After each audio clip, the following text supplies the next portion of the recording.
अस्सलाम वालेकुम friends and welcome to this channel जिसका नाम है पढ़ाई घर।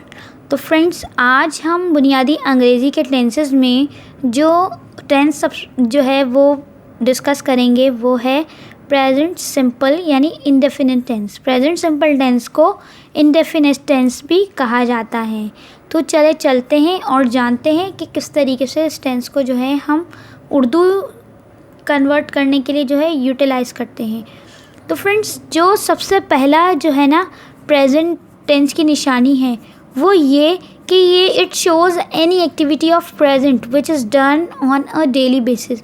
यानी ये ऐसी एक्टिविटी शो करता है हमारी जो कि हमारी प्रेजेंट सिचुएशन में हो रही है, यानी अभी है और जो है वो डेली बेसिस पर होती है। जैसे प्रेजेंट हैबिट, यानी कोई प्रेजेंट हैबिट है, यानी मुझे जो है चॉकलेट खाना पसंद है। और इसके साथ साथ यूनिवर्सल ट्रुथ भी जो है वो प्रेजेंट सिंपल की निशानी है। जैसे सूरज गोल है, चांद रात को निकलता है, दुनिया गोल है, कुरान जो है इस्लामी किताब है।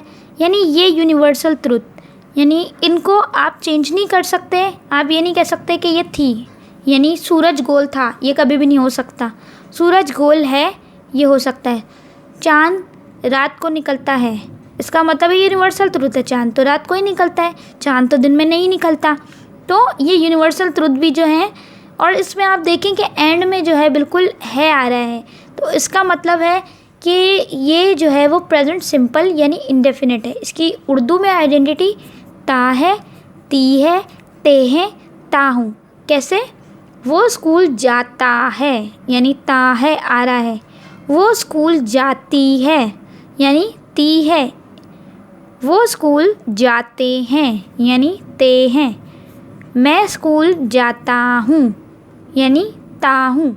ये जो ता है, ती है, ते हैं और ता हूँ, ये आइडेंटिटी है प्रेजेंट सिंपल यानी कि इंडेफिनिट टेंस की। इसके साथ साथ है अगर एंड में आ रहा है तो ये भी जो है आप कंसीडर कर सकते हैं कि ये सिंपल टेंस है या इंडेफिनिट टेंस है प्रेजेंट का। अच्छा, फॉर्मूला जो इनका होता है वो ये कि सब्जेक्ट, जैसे कि आप हर टेंस में सबसे पहले सब्जेक्ट के बारे में बात करते हैं, वो शख्स जिसके बारे में बात की जा रही हो वो कहलाता है आपका subject. First form of verb, इसमें हमेशा जो है हम यूज़ करते हैं वर्ब की फ़र्स्ट फॉर्म। अगर आप जानना चाहते हैं कि वर्ब की फ़र्स्ट फॉर्म, सेकंड फॉर्म और थर्ड फॉर्म किस तरीके से जो है आप डिफ्रेंशिएट कर सकते हैं, तो उसका जो वीडियो का लिंक होगा वो मैं यहाँ नीचे डिस्क्रिप्शन में दे दूँगी। लेकिन अभी जो आपने सीखना है वो ये कि वो वर्ब की फ़र्स्ट फॉर्म यूटिलाइज़ होती है इसमें। इसके साथ साथ अगर वर्ब की फ़र्स्ट फॉर्म में एस की एडिशन है या ई एस की एडिशन है, वो जो है प्रेजेंट इंडेफिनिट टेंस कहलाते हैं। इसके साथ साथ जो बिल्कुल लास्ट में हमारा बचेगा वो हमारा होगा ऑब्जेक्ट।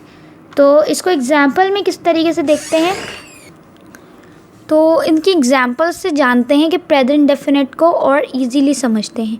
यानी वो मोबाइल इस्तेमाल करता है, अब एंड में देखिए करता है, यानी करता ता है हमारा एंड में आ रहा है, इसका मतलब ये प्रेजेंट सिंपल टेंस है। इसके साथ साथ इसकी जो वर्ब की फॉर्म है यानी यूजेस, आप यूजेस को देख सकते हो। इसकी जो वर्ब है यानी वो फर्स्ट फॉर्म ऑफ वर्ब हमने यूज़ की है इसमें, उसके साथ हमने एस की एडिशन की है। जब वर्ब की फ़र्स्ट फॉर्म में एस और ई एस की एडिशन मौजूद हो, इसका मतलब है वो हमारा सिंपल इंडेफिनिट टेंस है। तो वो मोबाइल इस्तेमाल करता है, ही यूजेस द मोबाइल। यहाँ पर हमने जो है वर्ब की फॉर्म में एस और ई एस की एडिशन की है। तो फ्रेंड्स, दूसरी एग्जांपल्स देखते हैं। हम मैच खेलते हैं, वी प्ले द मैच। यानी इसमें देखिए कोई एस या ई एस की एडिशन नहीं हुई है। वो क्यों? क्योंकि एस या ई एस की एडिशन हमेशा ही और शी सेंटेंसेस में या इट सेंटेंसेस में यानी प्लूरल हो जाती है। ही, शी और इट के साथ ज़्यादातर हम जो है एस और ई एस की एडिशन करते हैं। बाकी प्रेजेंट इंडेफिनिट टेंस के भी बाकी टेंसेस की तरह जो है सेंटेंसेस होते हैं, टाइप्स ऑफ सेंटेंसेस, यानी कि positive sentences, interrogative sentences, negative sentences, यानी नॉर्मल सेंटेंसेस, सवालिया जुमले और इनकारिया जुमले। तो जानते हैं इनके सवालिया जुमले। सवालिया जुमले जो है यानी ये इंट्रोगेटिव सेंटेंसेस। सवालिया जुमले ऐसे जुमले जिसमें जो है आपसे सवाल किया जाए, यानी क्या वो क्रिकेट खेलते हैं, डू दे प्ले क्रिकेट, और एंड में क्या आ जाएगा आपका साइन ऑफ इंट्रोगेशन। अच्छा, इसमें एक और चीज़ है, जो इंट्रोगेटिव सेंटेंसेस जब हम बनाते हैं तो उसमें अगर तो वर्ब की फॉर्म में एस या एस की एडिशन हुई है तब हम लगाते हैं डज। जब वर्ब की फर्स्ट फॉर्म में एस और एस की एडिशन ना हो तब हम लगाते हैं डू।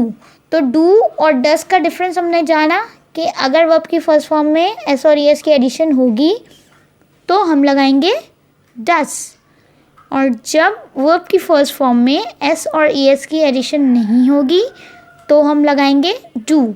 तो इस तरीके से इनके इंट्रोगेटिव सेंटेंसेस बनाए जाते हैं। अच्छा, यही डज और डू की जो कंडीशन है, यही कंडीशन हम नेगेटिव सेंटेंसेस पर भी अप्लाई करते हैं, यानी वो मेहनत नहीं करते, they do not work hard. Negative sentences यानी कि इनकारिया जुमले अब प्रेजेंट इंडेफिनिट बनाने के लिए डज नॉट और डू नॉट यूज़ किया जाता है। अगर तो वर्ब की फर्स्ट फॉर्म में एस और एस की एडिशन हुई भी हो तो हम लगाएंगे डज नॉट, अगर नहीं तो हम लगाएंगे डू नॉट। तो हमने यहाँ पे डू नॉट लगाया है। तो फ्रेंड्स, अगर आपको आज का हमारा टॉपिक अगर आपको पसंद आया है तो ज़रूर आप हमें कमेंट्स के ज़रिए आगाह कर सकते हैं। इसके साथ साथ अगर आपने इस चैनल को सब्सक्राइब नहीं किया है तो प्लीज़ उस चैनल को अभी सब्सक्राइब कर लीजिए और बेल आइकन पे जो है क्लिक करना ना भूलिएगा। अपना बहुत ख्याल रखिएगा। खुदा हाफिज़।